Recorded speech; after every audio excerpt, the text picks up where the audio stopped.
Mga Lods, ito na po yung aking ginawang TV. Yung distorted yung kanyang picture pagka-plug in, pagka-power on. Instead na mag-normal, mag-overloaded yung picture. Tapos magig black and white and saka pa lang mag-colored. Ngayon, ginawa ko is pinag-check ko yung lahat ng mga pyesa at wala naman akong nakitang sira doon. Ang huli kong na-check, nagpalit ako ng tuner, wala pa ring progress. So hindi sa tuner yung sira, nandoon naman yung kanyang 30 volts na supply para po magbigay ng supply sa tuner. Kompleto naman yung 12 volts, yung 33 volts, yung 5 volts at yung supply ng RF GC tsaka yung kanyang clock and data ay kumpleto lahat. At nag-general check ako doon sa may kanyang input ng SAW filter ay okay naman lahat. Now, nagpalit ako ng tuner, wala pa rin. So, hindi sa tuner ang sira. Nagtataka ako bakit na ganon, na parang wala siyang 30 volts. Kasi pag walang 30 volts na supply sa BT ng ating tuner, ang mangyayari ganon po, overloaded yung picture. Pero dito sa kaso, yung pag uminit ay okay naman siya, nagno-normal siya. Parang nagpa-fine tune muna bago mag-normal. So, kung wala yung 30 volts, ay pag tumagal, nag-overloaded siya sa kalaunan. So ito baliktad. Pag tumagal ay nagno-normal. So yan po yung kanyang problem. Ngayon, ang ginawa ko ay nag-check ako ng aking linya ng antena. So meaning, dahil po nung ma-check ko ang linya ng antena ko, dahil antena po ang ginagamit ng customer, kaya antena po ang tinitesting ko dito, hindi audio video. Ngayon, nung maayos ko na yung aking antena at naikot ko sa magandang signal, nag-normal siya. Ibig sabihin po, ang ganong problem is weak signal. So magpa-fine tune pa yung ating TV bago mag-normal kasi weak signal nga. Okay, so meaning hindi tumatama sa frequency yung pumapasok ng signal, kaya po hindi normal. So nung maayos natin, ito na po, i-plug in na natin. Ayan, na-plug in ko na po. At ayan, diretso na siya sa pag-normal. Ngayon, ito na lang yung isosolve natin. Meron po yung boses, hininaan ko lang yung kanyang volume para po hindi ma-copyright. So hininaan natin ang volume. Yung picture dito, sa kuha lang po ng ating phone na ayan, yung may dumadaan na itim. Pero dito sa actual sa akin ay normal po yung picture. Radiation na po yan ng screen natin kasi ito vacuum type na nasasagap ng ating phone. Pero yung picture dito ay normal. Yung pinakalas na problem na isosolve natin ay itong itim sa itaas at yung itim sa ibaba. Nag-check ako sa vertical section. Lahat po ng pyesa sa vertical, pati yung trial and error method, in-apply natin. Nagpalit ako ng vertical IC. Wala pa ring result na maganda.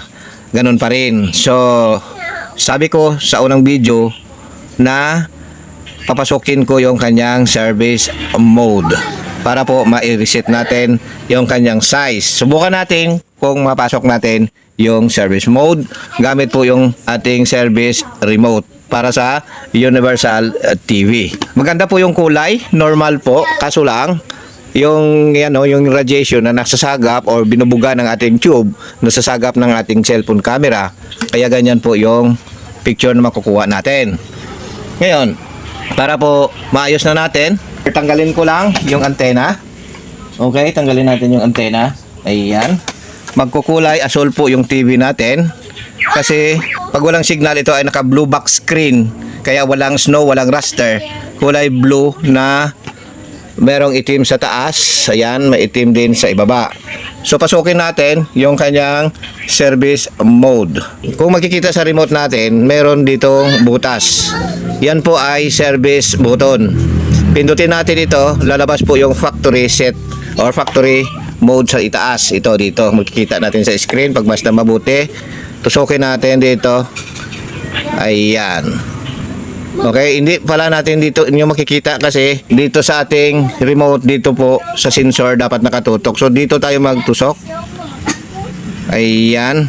So ayan na, pumuti na, meron ng snow at meron na tayong factory na nakalagay.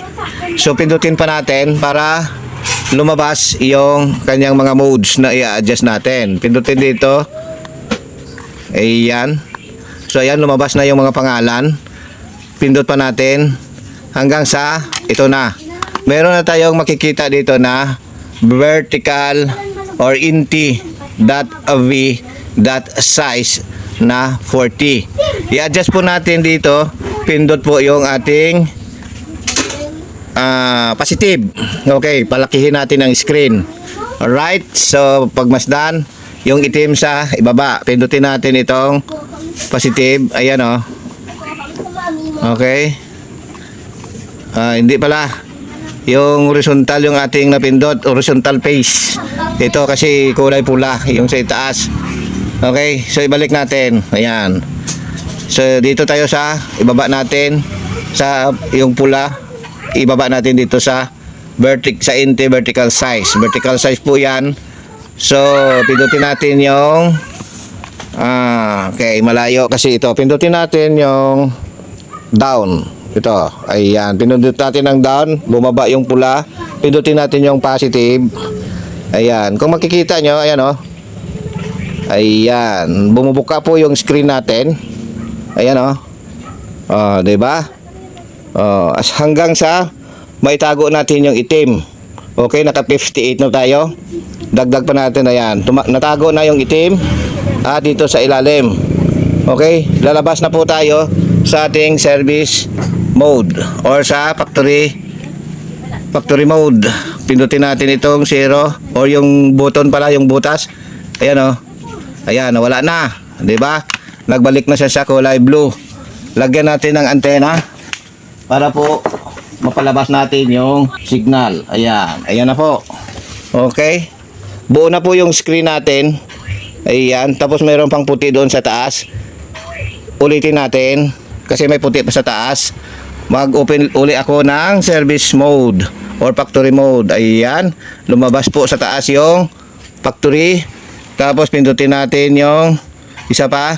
Ayan, lumabas na ang color adjustment. Pindutin pa natin uli ng isa. Ayan, lumabas na po yung vertical. Ibaba natin dito. Ayan, bumaba na yung pula. At dagdagan pa natin. Okay, yung sa taas na lang. Ayan o. Yung sa taas, isa, dalawa. Ayan, naitago na natin. Dito sa ilalim. So wala na, labas na tayo. Pindutin natin. Ayan, wala na po. Okay, so ayan na, full screen na po yung ating TV. Ayan o. Okay, so meron pang itim sa ibaba na kunti. So kailangan pa nating i-adjust. Okay, so ganyan lang po ang pag-adjust. Ayusin ko na lang, naipakita ko naman sa inyo kung paano adjustin, kung paano pumasok sa service mode, at kung paano natin ibaba gamit yung channel down, at kung paano ipabukain ng screen, pinindot natin ang V or volume plus, at kung babawasan natin ay volume minus. So yan po yung kanyang settings, or ipapakita ko pa yung ibaba natin ito. Adjustin natin yung vertical. Factory muna tayo. Ayan. So adjustin natin yung vertical position. Ito. Yan. Yung mga code na yan, yung technician lang po yung nakakaalam. Halimbawa ito, what is this? Yan o. Vertical position. Vertical linearity. Ayan. So baba natin. Okay, pindutin natin. Ayan, naibaba na natin sa vertical size. Pindutin pa natin ulit ng isa. Ayan, nakapunta na po sa vertical position. I-balance natin po ito. Ayan. Okay. Naka-zero na po. Pero meron pa sa taas, meron sa ibaba. Punta tayo sa vertical linearity. Ayan. So lumipat na. Pindutin natin yung ayan, ito. Ayan, kung makikita yan, dyan, bumaba yung sa taas, bumaba rin dito. Pindot pa tayo ng plus. Ayan, okay. I-adjust natin yung vertical size. Ayun, naka-vertical size na. I-adjust natin uli. Pabukaan pa natin. Ayan. So, nagtago na. Ayan. So, hindi pa ito. Parang, ano lang itong sa ilalim pala na itim. Parang margin. Lower margin. So, ibalik natin dito sa ayan, sa vertical position. Ayan, lagay natin sa 1. Ayan. Tapos ilagay natin sa vertical. Ayan, tingnan natin kung magawa natin. Ayan o. Okay, ayan na. Okay. So, ibalik natin. Ayan.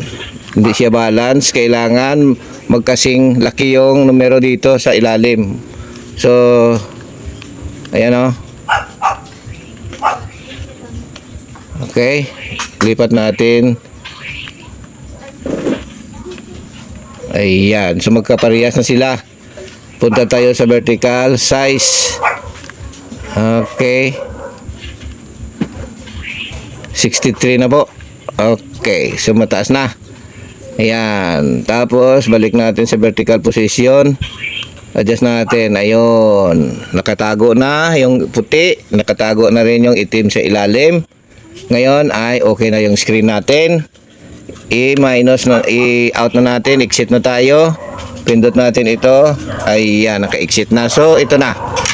Sana hindi copyright kasi may picture tayong kinuha dito sa TV. Pero yung ating video ay tutorial kung paano mag-adjust. Sana po, Mr. M, Busing, huwag naman sanang makapiright itong ating video. So hanggang dito na lang. Kung umabot ka sa bahagi ng video natin, video mahaba pero mahalaga dito ay may matutunan kayo. Sana nagustuhan yung video ko.